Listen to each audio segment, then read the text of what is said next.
여호수아 2장 12절로부터 21절까지입니다.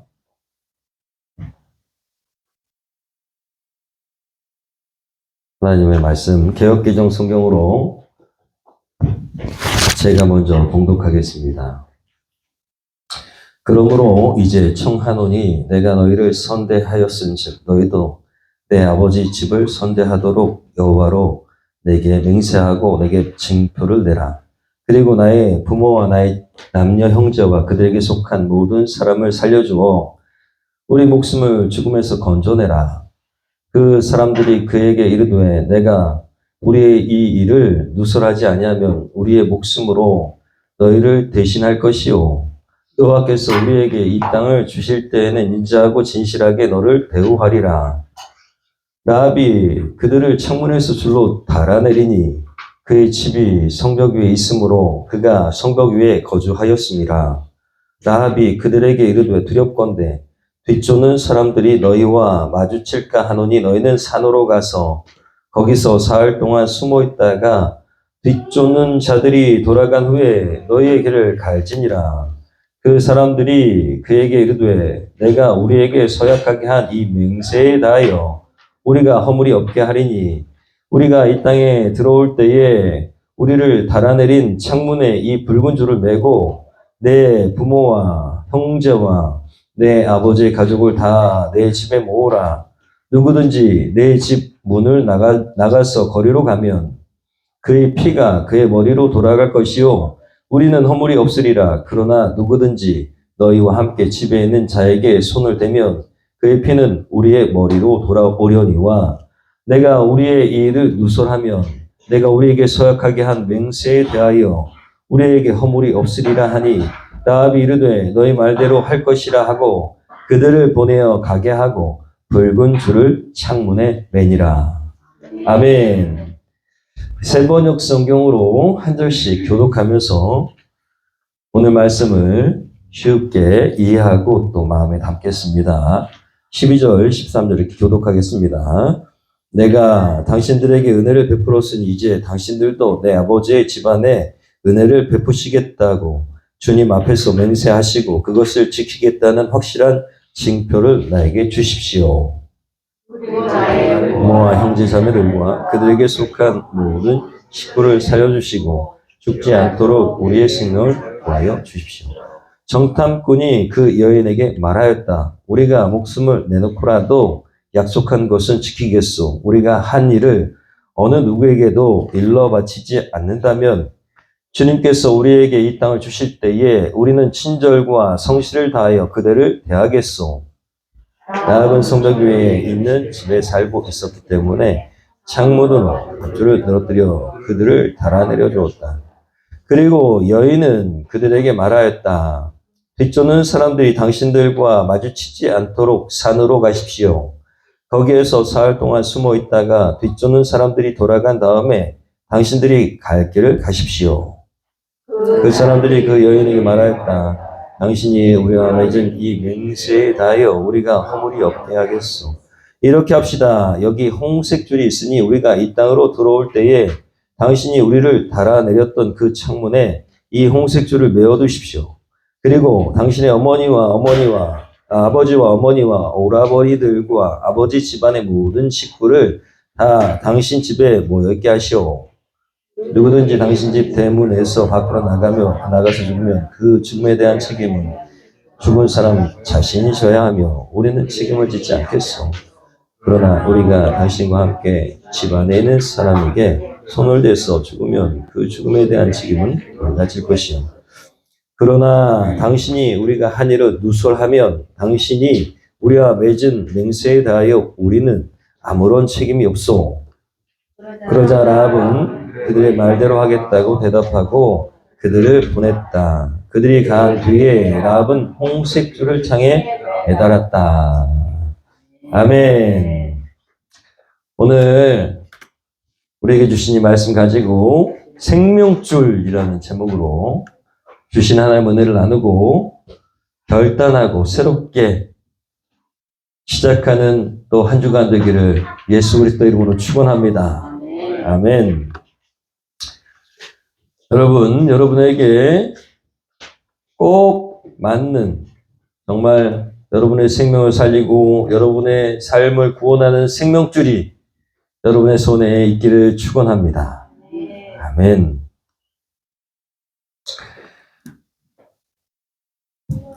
이번 주 말씀을 쭉 묵상을 하는데 날마다 솟는 샘물이라는 묵상집으로 제가 묵상을 합니다.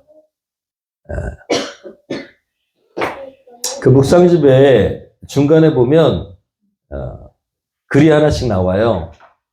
그래서 한 주가 끝나고 다음 주 묵상을 시작하기 전에 사이에 글이 있는데 그 글이 굉장히 큰 의미로 말씀의 제목과 연관해서 다가왔습니다. 그 글의 제목은 길을 잃지 않기 위한 로프라는 제목입니다. 파커 팔머가 쓴 다시 집으로 가는 길이라는 책에서 나와 있는 그런 내용입니다. 그 내용을 요약해서 말씀 묵상집에다 넣어놓은 거예요. 내용은 이렇습니다. 미 중서부에 가면 눈보라가 엄청 치는 계절이 있다고 합니다. 그런데 얼마나 매섭고 사나우냐면 바로 앞길 전혀 보이지 않는다는 거예요. 눈보라가 막 칠 때는 너무 심해가지고 심한 그 눈보라 때문에 아무것도 안 보이고 심지어는 자기 손가락도 잘 안 보이는 경우가 있다고 합니다. 눈을 뗄 수가 없어가지고. 그래서 이 지역 농부들은 눈보라가 칠 때쯤 되면 집에 안전하게 돌아올 수 있도록 집 뒤쪽에다가 헛간에다가 로프를 메어놓는데요. 그리고 눈보라가 치면 그 로프를 잡고 나간다는 것이죠. 많은 사람들이 눈보라 치면 길을 잃고 헤매다가 자기 집 문 앞이 바로 몇 미터 앞인데도 거기를 못 찾아가지고 못 들어가서 그 앞에서 얼어 죽는다고 합니다. 그런데 그렇게 빙빙빙빙 헤매지 않고 정확하게 들어가려면 자기 집 뒷마당에 묶어놓은 로프를 쫓아가면 된다는 것이죠. 그런데 이 잡고 있는 로프를 놓치는 순간 그 다음부터는 위험하게 된다는 것입니다.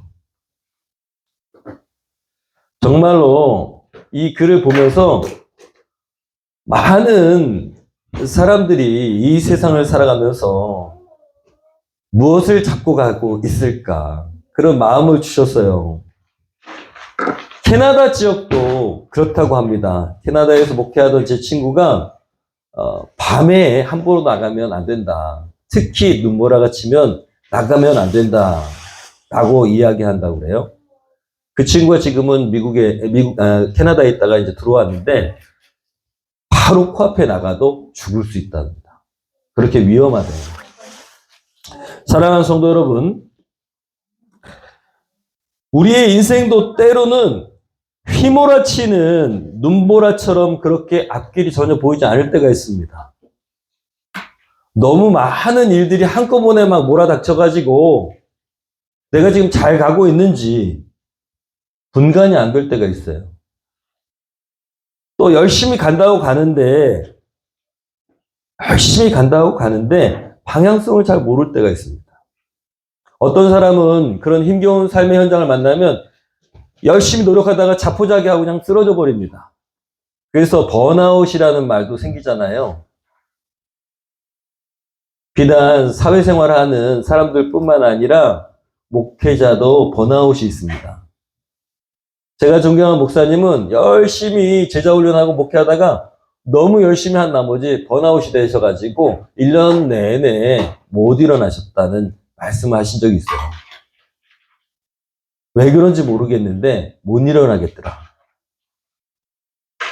여러분, 인생이요, 자기 힘으로 노력으로 열심히 뭔가를 하면 될 것 같지만 그렇지 않을 때도 있다는 것입니다. 심지어는요, 누가 뭐라고 하지도 않는데 내 마음 가운데, 외부가 아닌 내 안쪽에서 계속 나를 다그치는 게 있습니다. 내가 지금 시간을 낭비하는 것 같고 게으른 것 같고 말이죠.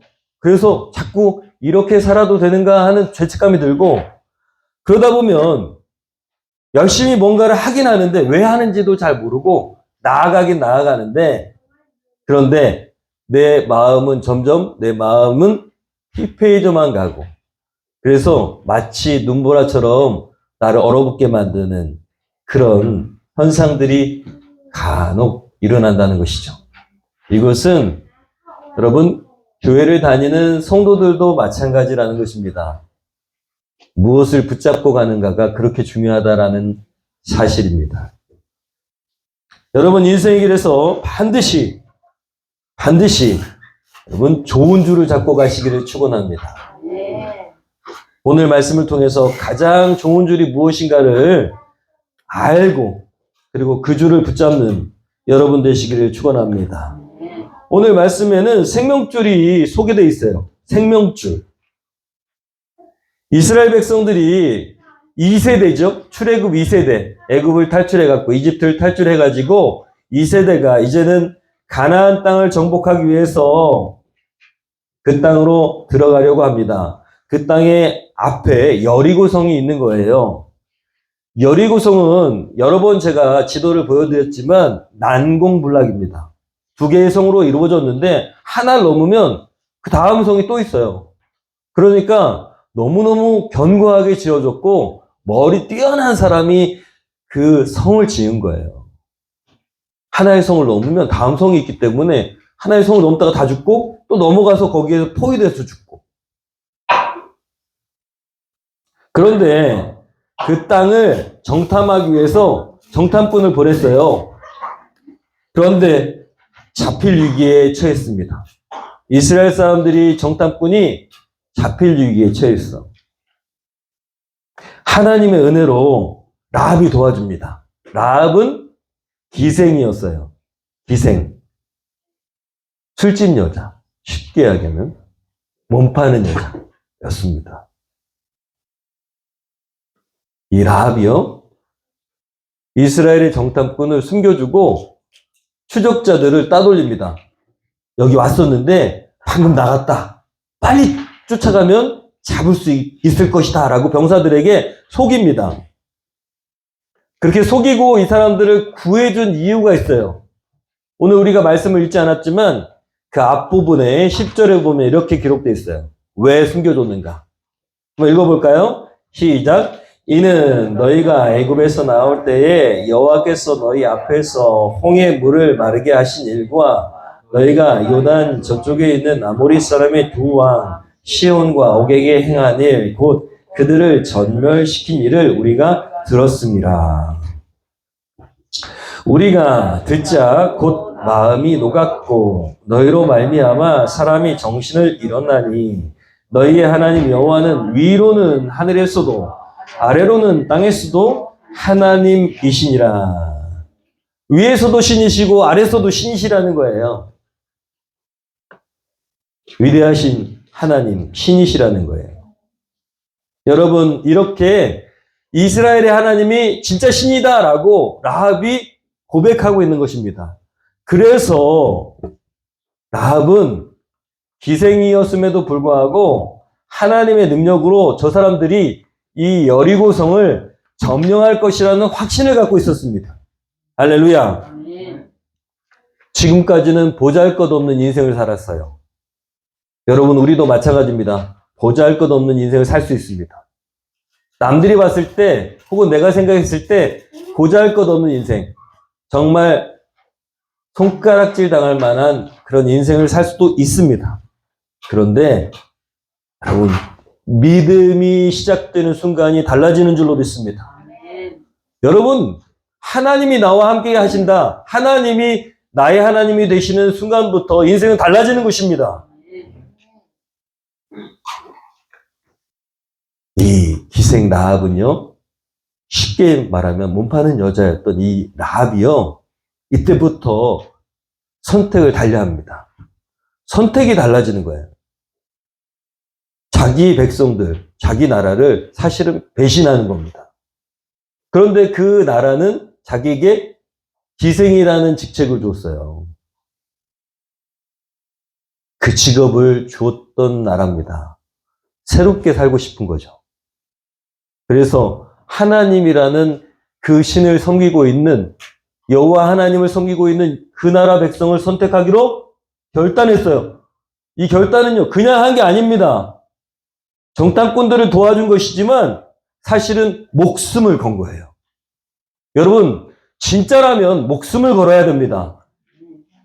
흐지부지, 여러분, 흐지부지한 신앙 갖지 마십시오. 목숨을 걸어야 됩니다. 그래야 인생이 달라질 수 있습니다. 여러분, 교회를 다니지만 그냥 왔다 갔다 시계추처럼 다니는 사람이 있어요. 전혀 변화되지 않습니다. 그런데 한 번을 오더라도 목숨을 건 신앙으로 시작했다면 그 인생은 반드시 하나님께 변화될 수 있는 놀라운 축복의 인생으로 변화되는 것입니다. 이 라합의 신앙은 진짜였습니다. 진짜였기 때문에 뭐라고 얘기하냐면 우리 집 식구들을 다 살려주십시오. 여러분 들통나면 어떻게 됩니까? 죽어요. 다 죽어요. 몰살당해요. 게다가 기생이에요. 아무것도 힘이 없어. 다 죽습니다. 그런데 올인했어요. 어떻게 해요? 저쪽에다 올인했어. 우리 집 좀 살려주십시오. 모험이죠. 그런데 확신이 있기 때문에 올인한 겁니다. 진짜 믿음은 이렇게 행동하는 것입니다. 할렐루야. 행동하는 신앙 되시기를 축원합니다. 오늘 말씀 보니까 라합의 집은 성벽 위에 있었어요.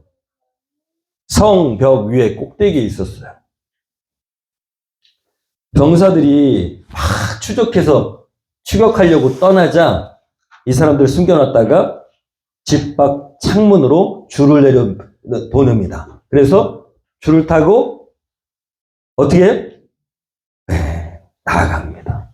정탐꾼들이 그 집의 벽에 줄을 내린 것들을 붙잡고 내려오는 거예요. 딱 이 그림이에요. 생명을, 여러분, 이 정탐꾼들의 생명을 라합이 줄을 내려주어서 만들었어요. 이게 뭐예요? 생명줄. 이 생명줄을 가지고 살아난 정탐꾼들은요, 이렇게 약속했어요. 우리를 탈출하게 해준 이 창문에 홍색 줄, 빨간 줄, 붉은 줄을 메어두십시오. 밖에서 다 보이도록. 이 집안에 들어있는 사람들은 다 살게 될 것입니다. 할렐루야. 이 집 밖을 나가면 우리에게는 책임이 없습니다. 그리고 이 우리의 계약을 밖으로 누설해도 우리에게는 책임이 없습니다. 라고 얘기하는 거예요. 이 라합의 줄, 이 붉은 줄은요, 너무 크고 중요한 의미가 있습니다. 생명줄이죠. 줄이 이렇게 걸려 있어요. 사람들이 딱 보면 보여요. 무슨 줄이니까? 빨간색 줄이니까. 여러분, 우리 눈에 빨간색이 잘 띈다고 그러잖아요. 제일 잘 보인다고 하잖아요. 이 붉은 줄은 죽지 않고 살아날 수 있는 희망의 줄입니다. 할렐루야. 다시 말해서 생명을 담보해줘요. 생명을 담보해줘. 이 빨간 줄 하나가 내가 살고 죽고에 문제가 걸려있다라는 거예요. 이것을 뭐라고 그러냐면 구원의 보증물이라고 합니다. 구원의 보증물. 구원을 보증해준다는 거예요. 여러분 신용보증센터 이런 데 아시죠? 그것처럼 이 줄 하나가 살고 죽고를 책임져 준다는 것이죠. 라합에 있어서, 라합의 가정과 라합에게 있어서 생명의 보증물, 구원의 보증물은 붉은 줄. 하나님의 말씀이 성경이에요. 하나님의 말씀이 성경에 모든 성경사를 꿰뚫고 있는 내용을 뭐라고 그러냐면 구원사라고 합니다. 구원사. 오늘 붉은 줄이 구원의 보증물이잖아요. 성경 말씀을 보면 각 시대마다 구원받을 수 있는 약속, 구원의 보증물이 있습니다. 노아의 시대 사람들은 어떻게 했을까요?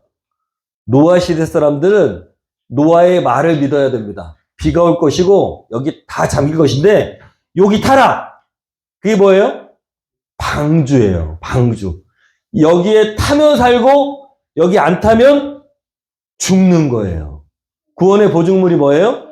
노아가 말하는 방주예요. 여기에 탄 사람들은 살았어요? 죽었어요?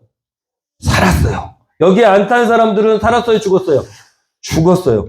이 말을 믿든지 안 믿든지, 믿고 행동하든지 안 행동하든지에 따라서 죽었어요. 살고 죽는 문제, 구원의 보증물. 여러분, 믿으면 사는 것입니다. 할렐루야. 믿으면 사는 것입니다. 여러분, 지금 여기 앉아 있어도 목사가 하는 말을 하나님의 말씀으로 믿고 믿으면 사는 것이고, 아유, 그런 일이 있겠어. 안 믿으면 죽는 것입니다. 어쩔 수 없습니다. 여러분, 출애굽 시대, 이집트에서 탈출할 때 문설주에다 문방에다가 뭘 발랐어요? 어린 양의 피를 발랐어요. 피를 바르는 사람들, 그리고 그 피를 바른 그 집 안에 있는 사람들은 살았어요, 죽었어요? 살았어요. 그게 이집트 사람의 장자들 상관없어요. 이집트 사람도 그 안에 있으면 어떻게 돼요? 살아요. 이스라엘 사람들만 산 게 아닙니다. 그 말을 믿고 진짜일까? 하고 믿고 그 안에 들어가 있던 사람들은 산 거예요. 밖으로 나오면 죽는 거예요. 구원의 보증물. 여러분, 이 구원의 보증물, 이것이 성경 말씀에 계속 이어집니다. 오늘 말씀에 구원의 보증물로서 붉은 줄은 결국 예수님을 상징합니다. 예수님의 십자가에서 올려주신 보혈을 상징합니다. 할렐루야. 성경은 이걸 얘기하기 위해서 끊임없이 구원의 보증물을 막 이야기하고, 그리고 상징물들을 막 이야기하고, 그리고 예수님을 상징하는 것들을 막 기록해 놨어요. 그리고 놀랍게도 예수님을 상징하는 이야기들이 예수님의 족보와 연관이 있습니다. 라합은요, 믿음으로 지금 선택해가지고 구원의 보증물인 뭘 걸어요? 붉은 줄을 걸었는데 예수님의 족보에 참여하게 됩니다. 할렐루야. 한낱 뭐에 불과한데? 기생. 좋은 말로 기생이죠. 오늘날로 치면 창녀입니다. 그런데 예수님의 족보에 예수님의 조상이 돼요. 놀랍지 않습니까? 거룩하신 예수님께서, 여러분, 거룩하시고 하나님의 아들인 그분께서 이런 기생의 몸에서 태어난, 그 이후에 태어난 조상이 된다는 거예요. 이 조상이 된다는 거예요. 놀랍지 않습니까? 믿음이 그렇게 중요합니다. 할렐루야. 믿어야 합니다. 이 세상에서 제일 중요한 건 믿음입니다. 믿는 자에게는 능치 못함이 없고 믿는 대로 될지어다 라고 말씀하셨어요. 믿음이 그렇게 중요합니다. 이 세상에서 살아갈 때 믿음이 중요합니다. 여러분, 믿음은 생명줄이고, 그리고 생명줄은 믿음입니다. 누구를 믿어야 될까요? 여러분, 예수님께서 강조해서 이렇게 말씀하셨어요. 읽어볼까요? 예수께서 이르시되 나는 부활이요 생명이니 나를 믿는 자는 죽어도 살겠고 무릇 살아서 나를 믿는 자는 영원히 죽지 아니하리라. 이것을 내가 믿느냐? 할렐루야. 믿으십니까? 죽어도 사는 거예요. 살면 영원히 살고. 부활이요 생명이신 주님은, 여러분, 내가 당장 죽을 것 같지만 예수님을 의지하면 살아나는 것입니다. 그 죽음의 공포가 우리 앞에 놓여 있을지라도 예수 그리스도 십자가의 보혈을 공로로 의지해서 붙들면, 그러면 죽음 너머에는 영원한 생명을 누릴 수 있는 것입니다. 예수님께서 부활이시라는 사실을 꼭 기억하십시오. 우리 죽지 않습니다. 끝나지 않습니다. 다시 일어설 수 있습니다. 요한복음 14장 6절 한번 읽어볼까요? 예수께서 이르시되 내가 곧 길이요 진리요 생명이니 나로 말미암지 않고는 하나님께로 올 자가 없느니라. 할렐루야. 여러분, 현재 우리의 삶이 절망에 가득 차 있어요. 내가 이렇게 계속 살아야 될까? 라는 생각까지 들 수가 있어요. 깜깜하고, 그리고 눈보라가 치고 휘몰아치는 그것 때문에 내가 추위에 떨고 내가 살아날 수 있을까? 앞으로 더 갈 수 있을까라는 절망감이 있을 수 있습니다. 그런데 예수님 말씀하시잖아요. 뭐라고요? 내가 곧 길이요, 진리요, 생명이니 말씀하십니다. 우리가 하나님께로 가면 사는 줄로 믿습니다. 하나님께로 가면 해결되는 줄로 믿습니다. 어떻게 가요? 예수 그리스도를 붙잡으면 됩니다. 그분이 길이고 진리고 생명이시기 때문에 그분을 붙잡으면 살 수 있습니다.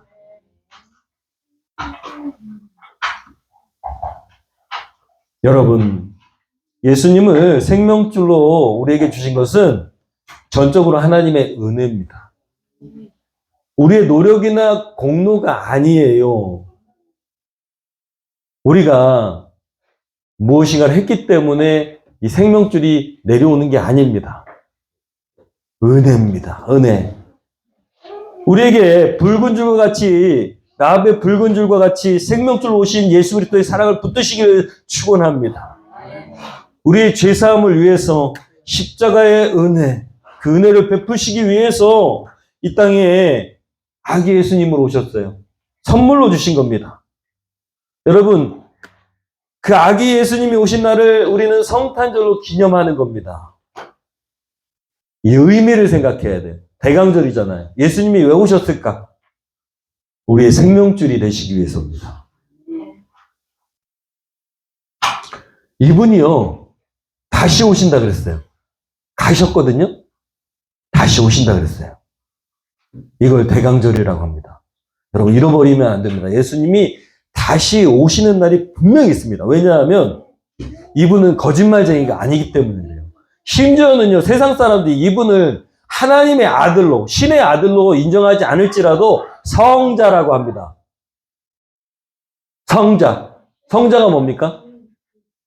거짓말하지 않는 사람, 최소한. 성자.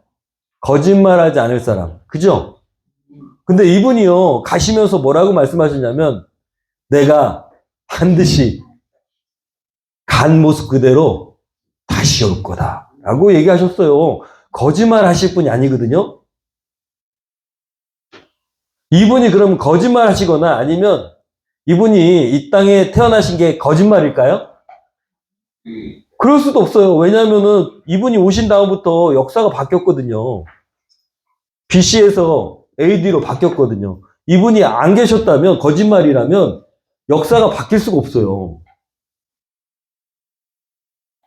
예수님이 이 땅에 오신 것은 틀림없습니다. 그리고 이분이 성자신 것도 틀림없고요. 그리고 이분이 가시면서 나 다시 올 거야 라고 말씀하시고 가셨다는 것이 문제입니다. 여러분, 이걸 믿어야 됩니다. 이분이 하나님의 아들임을 안 믿을지라도 이분이 성자라면 거짓말 하실 분 아니잖아요. 그러니까 오실 겁니다. 오실 때는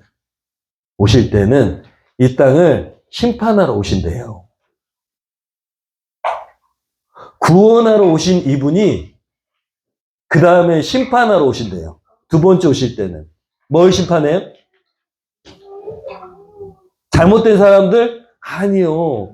심판하니까 막 무섭고 떨리는 마음이 있죠. 있어야 됩니다. 그렇지만 여러분, 그리스도인은 상급을 주시게 오시고, 그리스도인이 그리스도인으로 살아가려면 반드시 그리스도인은 증거가 있어야 된다. 그게 뭔지 아십니까? 그리스도인이 그리스도인으로 살아가려면 고난이 있어야 됩니다. 여러분, 세상 사람들하고 똑같이 살아가면 하나도 고난이 없어요. 그리스도인으로 제대로 살려면 고난이 있습니다. 약간 억울해야 돼, 항상. 여러분, 억울한 게 있으십니까? 왜 아멘 안 하세요? 아멘 하셔야 됩니다. 여러분, 그리스도인으로 살려면 약간 억울해야 됩니다. 제대로 살려니까요. 세상 사람들 방법대로 안 살고 하나님 기뻐하시는 걸 살려고 하니까 억울해야 된다고요. 예수님이 오셔가지고 심판주가 되신다는 이유는 뭐냐? 억울하게 산 그리스도인들을, 답답한 그 그리스도인의 한을 풀어주시기 위해서 오시는 거예요. 착각하지 마세요. 여러분, 예수님이 심판주로 오신답니다. 이게 기뻐야 돼. 와, 예수님이 오시기만 하면 나 이 억울한 거를 다 풀어주실 거 아닌가? 나 지금 이렇게 힘들게 살고 있는 거를 다 칭찬해 주실 거 아닌가? 이런 마음이 없다면 큰일 납니다. 큰일 납니다. 여러분, 많은 교회들이 엉뚱하게 그리스도인임에도 불구하고 그냥 이 세상에서 잘 먹고 잘 사는 거를 가르칠지 몰라요. 저는 그렇게 할 수 없습니다. 거짓말이에요. 여러분, 행복하게 살 수 있습니다. 그리스도인으로서 행복하게 살 수 있어요. 그렇지만 세상의 방법처럼 잘 먹고 잘 사는 그것이 아닙니다. 그렇게 살아서는 안 됩니다. 약간 억울해야 된다니까요. 억울해야 돼. 내가 가끔은 우리 아내가 그런 마음 들지도 모르겠어요. 아, 목사 남편 만나가지고 내가 이렇게 힘들게 살아야 되는가? 그 억울함을 주님이 풀어주실 겁니다. 내가 예수 믿는다는 이름으로 내 남편하고 이렇게, 진짜 너무 힘든데 내가 이렇게 참아야 되는가? 그 억울함을 풀어주실 거라고요. 누가요? 예수님이. 그러니까 참아야 됩니다. 그 믿고 나를 힘들게 하는 그 영혼을 어떻게든지 구원하려고 애를 쓰다가 내가 괴로워야 됩니다. 그게 고난이죠. 그러나 예수님께서 반드시 그것을 칭찬해 주시고 그 한을 풀어 주실 것입니다. 그래서 오시는 거예요. 여러분, 생명줄 되시는 주님을 붙잡아야지 엉뚱한 것들을 붙잡고 가면 안 됩니다. 주님 분명히 다시 오신다고 그러셨습니다. 제가 말씀을 준비하는데, 기도하는데 옛날 동화가 생각나는 거예요. 하나님께서 그렇게 생각나게 하셨어요. 성령께서. 이 동화 제목이 뭔지 아십니까? 햇님 달님이에요. 햇님 달님. 내용이 뭔지 아십니까? 내용. 저도 어렴풋이 기억나는데, 네. 남매가 집에 있고 엄마는 시장에 나갔어요. 떡장수야. 그 유명한 대사가 나오잖아요. 이 햇님 달님이. 떡 하나 주면 안 잡아먹지입니다. 호랑이가 나타나가지고 떡 하나 주면 안 잡아먹지입니다. 그 얘기를 하는 거예요. 어떻게 했어요? 떡을 줬어요. 또 나타나. 떡 하나 주면 안 잡아먹지. 떡이 떨어졌어요. 어떻게 됐어요? 잡혀먹었어요. 너무 슬프지 않습니까? 그리고 나서 이 남매가 있는 집으로 옵니다. 엄마처럼 위장을 해가지고 문을 열어달라고. 엄마 왔다! 그러면서 호랑이가 들어오려고 하죠. 남매가 손 내밀어 보세요. 우리 엄마 손은 그렇게 안 생겼는데? 기억나시죠? 그런 내용입니다. 결국 호랑이가 들어왔어요. 속이고 하얗게 횟가루 바르고 엄마 손처럼 위장해가지고 들어왔어. 위협에 쫓기던 남매가 막 도망가다가 나무 위로 올라갔는데 거기까지 올라오려고 합니다. 그때 어떻게 했어요? 하늘에 대고 기도했죠. 뭐가 내려옵니까? 동아줄이 내려옵니다. 그걸 타고 남매는 쭉 타고 올라갔어요. 호랑이가 그걸 보고서 똑같이 어떻게 했어요? 나도 좀 주십시오. 나도 좀 주십시오. 나도 좀 동아줄 좀 주세요. 동아줄을 잡고 올라가다가 왜 떨어졌어요? 썩은 동아줄을 내려준 겁니다. 기억나시죠? 썩은 동아줄. 이 생각을 왜 나게 하셨을까요? 여러분, 진짜 진실한 사람에게는 아무리 가늘어도 끊어지지 않는 동아줄이 내려오는 것입니다. 건선징악이죠. 그런데 악한 자에게는 썩은 동아줄을 내려주신 거예요. 너무 의미 있지 않아요? 나중에 이 남매가 하늘로 올라가지고 여동생은 달이 됐어요. 예쁜 달. 그 다음에 오빠는 해가 됐어요. 그런데 달이 된 동생이 보니까 부끄러워. 자기를 쳐다보는 게. 그래서 바꾸자 그래요. 여동생은 해가 되고 오빠는 달이 됐다라는 이야기입니다. 그래서 해님 달님이에요. 여러분 동화를 다 들으셨는데 썩은 동화줄. 세상을 살아가면서 호랑이처럼 그렇게 굵고 튼튼해 보이니까 잡고 가는데 결국은 끊어질 동화줄을 잡고 가는 사람들이 세상 사람들입니다.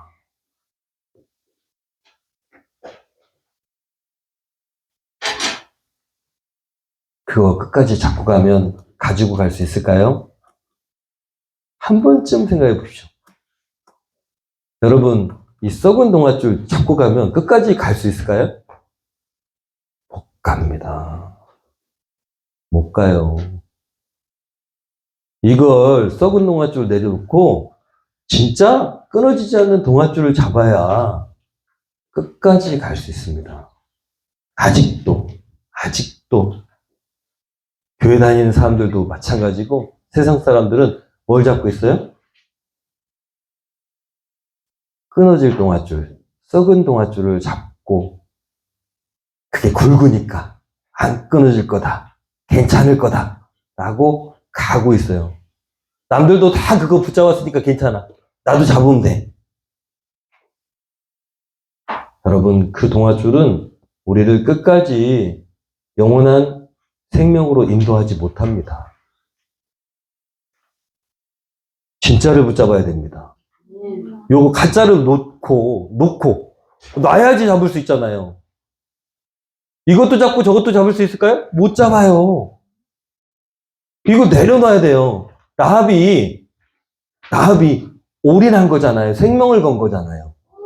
가족을 살리기 위해서 오빠와 아버지와 모든 집안 식구를 살리기 위해서 기생이었던 아무것도 힘이 없었던 이 라합이요. 인생의 방향성을 틀었어요. 그래서 구원받은 겁니다. 올인한 거예요. 올인한다는 것은 뭐냐? 여러분, 적당히 살아갈 수 없습니다. 올인한다는 것은 우선순위가 바뀌는 거예요. 우선순위. 여기 잠깐 나가볼까? 나가면 어떻게 돼요? 라합이요. 그 집에서 식구들 중에 누가 잠깐 나갔다 올게, 내가 망 좀 볼게 하면 어떻게 된다고요? 죽는다고요. 적당히 타협하는 게 아니에요. 우선순위는 뭐예요? 여기 있으라는데 꼼짝 말고 있어야 되는 거예요. 신앙생활하고 예수님을 그리스도라고 그렇게 내 주인이라고 얘기하면서 예수님이 우선순위가 아닌 사람이 있어요? 그러면 어떻게 될까요? 신앙은요, 우선순위가 바뀌는 겁니다. 목숨을 걸어야 되는 거예요. 적당히 하는 게 아닙니다. 여러분, 내가 예수님을 그리스도 주라고 고백하기로 했다면 예수님을 만나는 시간, 여러분 늘 말씀드리지만 내가 내 아내를 사랑한다고 하면서 맨날 다른 여자 만나요. 이 여자도 만나고 저 여자도 만나고 일주일에 한 번만 만나. 제 아내는 집에도 안 들어와. 그러면서 들어와서는 늘 얘기해. 내가 사랑한다고. 여보, 내가 당신을 제일 사랑해. 나머지 6일은 어디 있었어요? 다른 여자 만나려고 있었어요. 그런 사랑이 진짜 사랑일까요? 아니요. 거짓말입니다. 그런 남자는 절대 만나면 안 됩니다. 그런 남자하고는 살아서는 안 됩니다. 예수님을 사랑한다고 예수님이 내 인생의 주인이라고 고백하면서 그분이 내 인생의 우선순위가 아니라면 거짓말입니다. 그분은 예수님께서 닦아줄 눈물이 없어요. 예수님이 다시 오셨을 때 그 사람의 눈물은 닦아줄 눈물이 없기 때문에 나는 너를 모른다라고 말씀하실지도 모른다니까요. 인생의 우선순위가 바뀌어야 됩니다. 할렐루야. 무엇을 우선할 것인가를 우리가 알아야 됩니다. 여러분, 다윗은 하나님이 정말 얘는 정말 내 마음에 들어라고 얘기하는 사람이에요. 다윗이요, 위기의 순간에 항상 이렇게 고백합니다. 한번 읽어볼까요? 여호와는, 시작. 여호와는 나의 반석이시요, 나의 요새시요, 나를 건지시는 자시요, 나의 하나님이요, 나의 피할 바위시요, 나의 방패시요, 나의 구원의 뿌리시요, 나의 산성이시로다. 다윗은요, 대단한 사람 같지만 의지할 데가 하나도 없었어요. 이 시는요, 사울이 자기를 죽이려고 하는 그 위협에서 건져놨을 때, 하나님께서 건져주셨을 때 지은 시입니다. 이런 시들이 다윗은 수도 없이 많아요. 내가 의지할 바는 오직 누구시다? 하나님뿐이시다 라고 하는 고백이 엄청 많다고요. 그러니 하나님이 안 좋아할 수가 없어요. 여러분, 내 새끼 하셨을 거예요. 얘가 바로 내 새끼다. 봐라. 물론 골리앗과 싸워서 담대하게 이겼을 때도 하나님 기뻐하셨겠지만 제가 생각할 때는 제게 주신 마음은 다윗이 나 하나님밖에 피할 데가 없어요. 의지할 데가 없어요. 라고 하나님 의지했을 때 그때 하나님 더 기뻐하실 거라고 믿습니다. 여러분, 무엇을 의지하고 살고 계십니까? 우리도 다윗의 고백처럼 하나님만이 저의 생명줄이십니다. 하나님만이 저의 피할 바위시고 저의 산성이십니다. 라고 고백할 수 있는 우리가 되기를 소원합니다. 살아보니까 예수님만이 우리의 반석이시고 요새시구나. 내가 피할 수 있는 데는 거기밖에 없구나. 사람 의지하면 안 되겠구나. 돈 의지하면 안 되겠구나. 내가 오직 예수님만 의지해야 되겠구나. 여러분, 요즘에 건축을 앞두고 제가 보니까 의지할 사람은 아무도 없어요. 믿을 사람 없어요. 없어요. 어제 한 말과 오늘 한 말이 달라요. 그래서 의지할 분은 오직 예수님밖에 없습니다. 오직 하나님밖에 없어요. 하나님만이 능력이신 겁니다. 그 사람이 내 편인 것 같지만 절대로 내 편 아닙니다. 내 편 아니에요. 더 유리한 사람에게 마음이 언제나 바뀌게 돼 있어요. 돈이 내 거라고요? 그 돈을 의지할 수 있을 거라고요? 아니요. 순식간에 없어집니다. 어떤 사람은 내가 어떻게 하다 이 돈을 다 날려버렸지? 그래가지고 뻥 해가지고 충격받아가지고 아무 생각 못하다가 자기 스스로 목숨을 끊는 사람도 있어요. 퇴직금을 받았는데 퇴직금이 몇십억 되는데 어떻게 하다가 누구 막 얘기해 꼬임에 빠져가지고 그걸 투자를 거기다 했어요? 하나도 안 남아.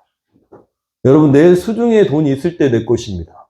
하나님이 이렇게 옮기시면 내 거 아니에요. 인간은 엄청 똑똑하지 않습니다. 하나님이 내 것이라고 하실 때만 내 것입니다. 그러니까 청지기 사명을 꼭 감당하셔야 됩니다. 청지기. 여러분, 오직 우리 주 예수 그리스도와 하나님만이 여러분의 생명줄, 구원줄이 되시기를 축원합니다. 오늘 말씀을 생각하면서 우리 결단 찬양하고 또 결단 기도할 때 이렇게 기도했으면 좋겠어요. 여러분, 누구만이 생명줄이시라고요? 예수 그리스도와 하나님만이 생명줄이십니다. 모든 일을 행하실 때 잠깐이라도 저도 잘 못하는데 잠깐이라도 누굴 만나든 또 어떤 일을 하든 잠깐이라도 기도할 필요가 있습니다. 하나님, 저한테는 지혜가 없는데 지혜를 주시옵소서. VIP를 만날 때도 그냥 가지 마시고 꼭 기도하고 하나님 주신 마음으로 가야 됩니다. 그래야 영향력이 있는 겁니다. 무슨 일을 할 때 꼭 기도를 앞세우시는 저와 여러분 되기를 소원합니다. 두 번째로는 우리의 생명줄 되신 예수님. 우리가 구원받기 위해서는 그분을 붙잡아야 되는데 적어도 우리는 예수님을 닮아야 됩니다.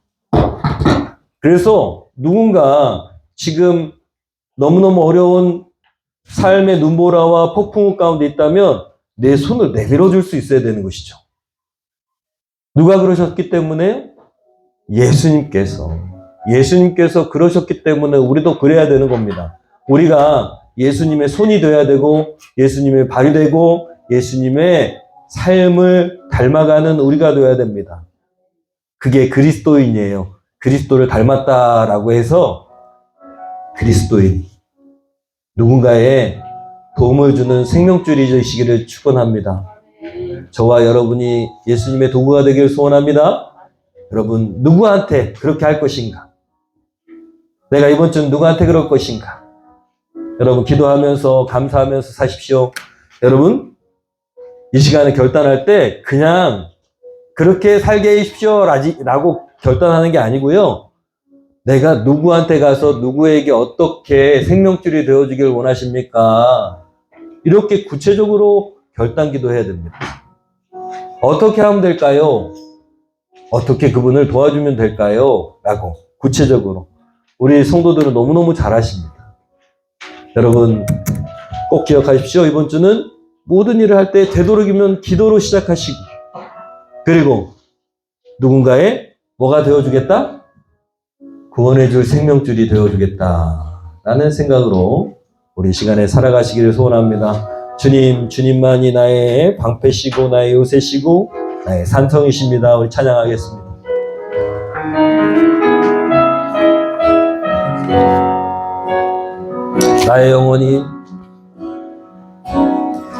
나의 영혼이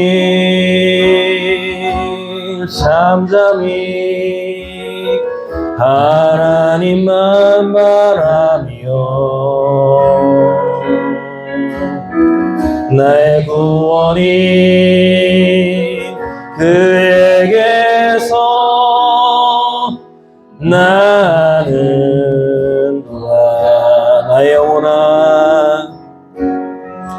나의 영혼아 잠잠히 하나님만 바라라. 나의 소망이 저에게서 나는 너다. 오직 주만이 나의 반석 나의 구원이시니. 아멘. 오직 주만이 나의 산성 내가 요동치 아니하리. 나의 구원 나의 영광 나의 구원 나의 영광 하나님께 있으니 내 입에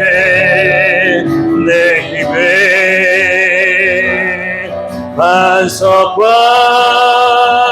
아멘 피난처 되시네.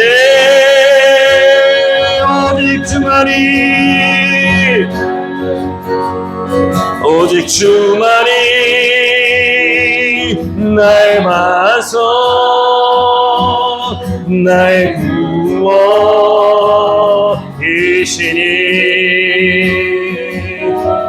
오직 주만이 나의 산성 내가 요동치 아니하리. 내가 요동치 아니하리로다. 내가 요동치 아니하리. 한 번 더. 내가 요동치 아니하리.